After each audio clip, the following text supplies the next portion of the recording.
बिस्मिल्लाहिर्रहमानिर्रहीम। अस्सलाम वालेकुम स्टूडेंट, हम बायोलॉजी 9th क्लास का चैप्टर नंबर 7 बायोएनर्जेटिक्स पढ़ रहे हैं। उसमें लास्ट टॉपिक में हमने फोटोसेंसिस के मतलब देखा था कि किस तरह कार्बन डाइऑक्साइड और वाटर जो हैं वो क्लोरोफिल और लाइट की मौजूदगी में जो है वो ग्लूकोज बनाते हैं, जो कि पौधों में एनर्जी का बड़ा सोर्स है।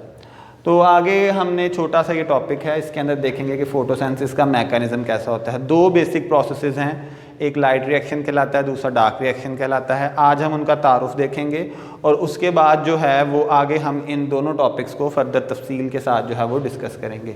फोटोसेंसिस अकर इन 2 फेजेस, ये 2 फेजेस में अमूमी तौर पे होती है। पहली फेज़ को हम लाइट रिएक्शन बोलते हैं, दूसरी को हम डार्क रिएक्शन बोलते हैं। लाइट रिएक्शन को लाइट इसलिए बोलते हैं कि इसके वकूअ पज़ीर होने के लिए जो है लाइट ज़रूरी चाहिए होती है, जबकि डार्क रिएक्शन को डार्क इसलिए नहीं बोलते कि वो अंधेरे में होता है, बल्कि उसको लाइट ज़रूरी नहीं होती, चाहे दिन हो चाहे रात हो, रोशनी हो ना हो, उस रिएक्शन ने होना ही होता है, इसलिए उसको जो है हम डार्क रिएक्शन बोलते हैं। जबकि लाइट रिएक्शन के लिए लाइट जो है वो ज़रूरी चाहिए होती है।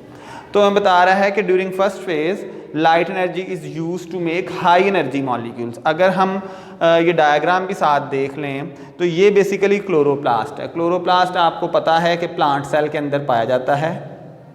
तो इस क्लोरोप्लास्ट के अंदर जो है उसने हमें थाइलाकॉइड मेम्ब्रेन दिखाई है। थाइलाकॉइड मेम्ब्रेन में क्या हो रहा है कि पानी आ रहा है। पानी कहाँ से आ रहा है? सेल के अंदर से। सेल ने कहाँ से लिया? रूट्स के ज़रिए लिया।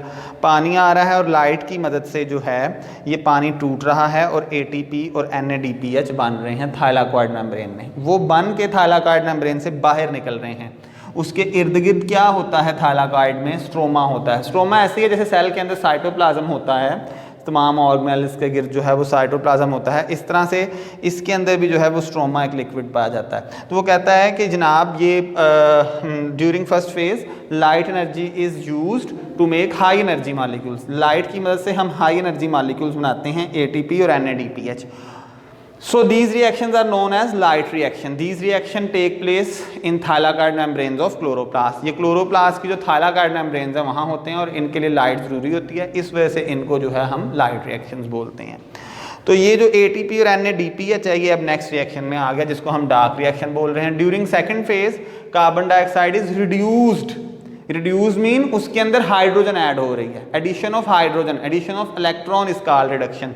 तो कार्बन डाइऑक्साइड में हाइड्रोजन ऐड हो रही है CO के अंदर, तो ये फिर यहाँ पे इसको जो है वो ग्लूकोज बना दिया जाता है, C6H12O6 टू मेक ग्लूकोज, ताकि उसे ग्लूकोज बनाया जा सके। ये देखें ATP और NADPH आगे, अब वो बता रहा है कि डार्क रिएक्शन हो रहा है स्ट्रोमा में, इर्द गिर्द इसके जो है, और यहाँ पे कार्बन डाइऑक्साइड को आता दिखा रहा है और ये जो है फिर ग्लूकोज बनाएंगे, sugar.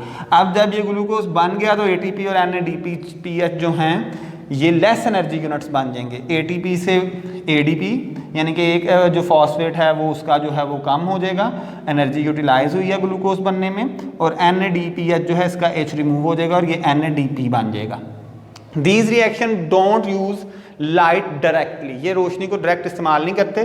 They are known as dark reactions, इनको हम डार्क रिएक्शन बोलते हैं। They take place in the stroma of chloroplast, ये क्लोरोप्लास्ट के स्ट्रोमा में होते हैं। अब वापस ये जो NADP और ADP है ये वापस लाइट रिएक्शन में एंटर हो जाएगा, यानी कि थाइलाकॉइड मेम्ब्रेन में, और वापस इसको लाइट और H2O वापस इसको हाई एनर्जी यूनिट बना देगी, और इस तरह से ये प्रोसेस जो हैं वो दोनों जारी रहते हैं। यहाँ वो हमें बता रहा है nicotinamide adenine dinucleotide, NAD is a coenzyme that takes electron and hydrogen ion and reduce to NADH। ये बेसिकली हाइड्रोजन आयन लेके NADH बनता है। It also carries phosphate, so it is called NADP।